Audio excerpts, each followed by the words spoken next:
Hi குட்டீஸ். ஆச்சி ஒரு குட்டி கதை சொல்ல போகிறேன்.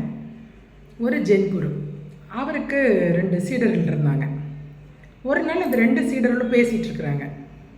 அதில் முதல் சீடர் சொல்கிறாரு, நம்ம குருட்ட இருந்து நிறைய நம்ம கற்றுக்கணும், அவர்கிட்ட நிறைய தத்துவங்கள் அறிவுரைகள்லாம் நிறையா கற்றுக்கணும். நம்ம எவ்வளோ சீக்கிரம் கற்றுக்கணுமோ அவ்வளோ சீக்கிரம் கற்றுக்கணும் அப்படிங்கிறார். அப்போ 2ஆவது சீடர் சொல்கிறாரு, எதுக்கு அவசரப்படணும், கொஞ்சம் கொஞ்சமாக தானே கற்றுக்க முடியும், எல்லாத்தையும் மொத்தமாலாம் கற்றுக்க முடியாதுல்ல, கொஞ்சம் கொஞ்சமாக கற்றுக்கலாம் அப்படின்றார். அதுக்கு முதல் சீடர் சொல்கிறாரு, நம்ம குரு ரொம்ப அறிவாளி, ரொம்ப பிரெயின்.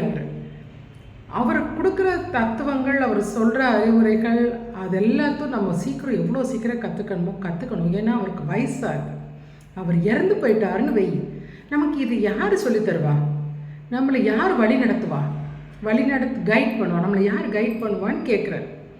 உடனே 2ஆவது சீடருக்கு பயம் வந்துருச்சு. ஆமாம், நீ சொல்கிறது கரெக்டு, இப்போ என்ன செய்கிறது, நான் போய் குருக்கிட்டே நான் கேட்குறேன் அப்படின்னு சொல்லிட்டு குடுன்னு ஓடுறாரு. பரன்னு ஓடி போய் குரு போய் நிற்கிறாரு. உடனே குரு பார்க்குறாரு, என்னப்பா அப்படின்னு கேட்குறாரு. இல்லை குருவே, உங்ககிட்ட ஒரு சின்ன விஷயம் ஒன்று கேட்கணும் அப்படின்னு.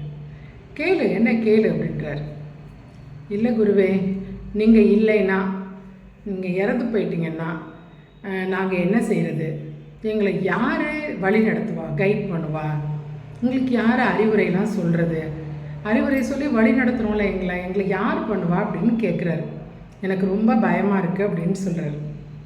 உடனே குரு சிரிச்சிட்டே சொல்கிறாரு, இப்போ 6 ஸ்டார்ட் ஆகி 6 ஒரு இடத்துல ஸ்டார்ட் ஆகி போகுது, அந்த ஆற்றுக்கு யார் சொல்லித்தரா, நீ இப்படி தான் போகணும், இப்படி வளைஞ்சு போகணும் அப்படின்னு யார் சொல்லித்தரா அப்படின்னு கேட்குறாரு. உடனே சீடர் என்ன சொல்கிறாரு, இல்லை அது தண்ணியோட ஸ்பீடு, அது தண்ணி போகிற வேகம், தண்ணி போகிற வேகத்தில் தான் அது போகுது அப்படின்னு யோசித்து சொல்கிறாரு. அது சொல்கிறது நீ கரெக்டு தான், ஆனால் போகும்போது ஒரு பெரிய கல், பெரிய தடைகள்லாம் வந்துச்சுன்னா அது நின்றும்ல, அந்த 6ஆல் ஸ்பீடாக போக முடியாதுல்ல அப்படின்னு கேட்குறாரு. உடனே யோசிக்கிறாரு, குருவே எனக்கு புரிகிற மாதிரியும் இருக்குது, புரியாத மாதிரியும் இருக்குது, என்ன செய்கிறதுன்னு கேட்குறாரு. இல்லைப்பா, இப்போ தண்ணி போயிட்டு இருந்துச்சுன்னா, ஒரு பெரிய கல் இருந்துச்சுன்னா அந்த தண்ணி அப்படியே போகாமல் கொஞ்சம் தடைப்பட்டு நின்றோம்.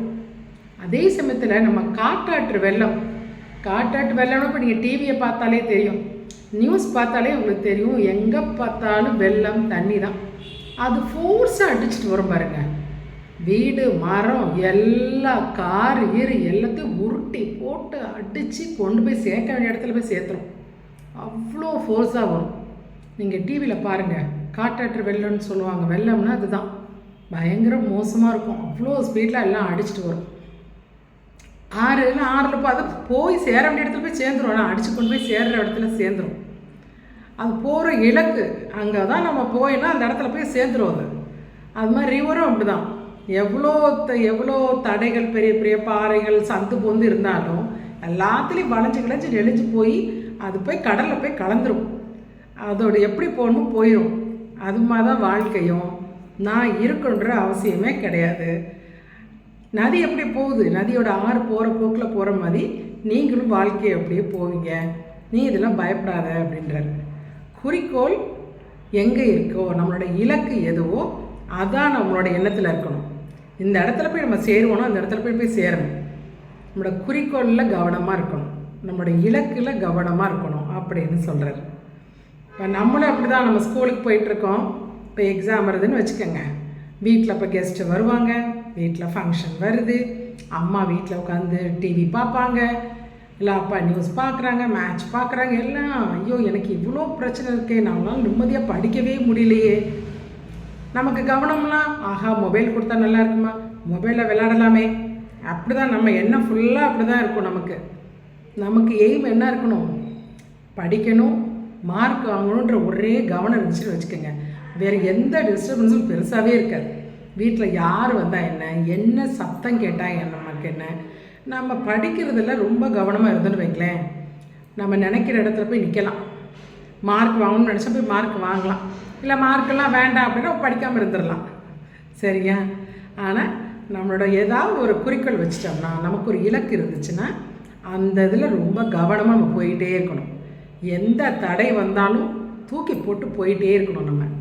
சரியா? நம்ம லைஃப்லேயுமே அப்படி தான் நிறையா வரும். நம்ம ஒரு குறிக்கோளோட ஒரு எய்ம் பண்ணி போயிட்டே இருப்போம். ஆனால் நம்ம சாதிக்க முடியாமல் நிறையா பிரச்சனைகள் உள்ளே வந்து விழுந்துக்கிட்டு இருக்கோம். அதெல்லாம் தூக்கி போட்டு, பிரச்சனைலாம் தூக்கி டொம்மு டொம்முன்னு தூக்கி போட்டுட்டு நம்ம ஒரே ஏமில் போய் சேர்ந்தாதான், நினச்சிட்டே போனால் தான் நம்ம நினச்ச இடத்த போய் நிற்க முடியும்.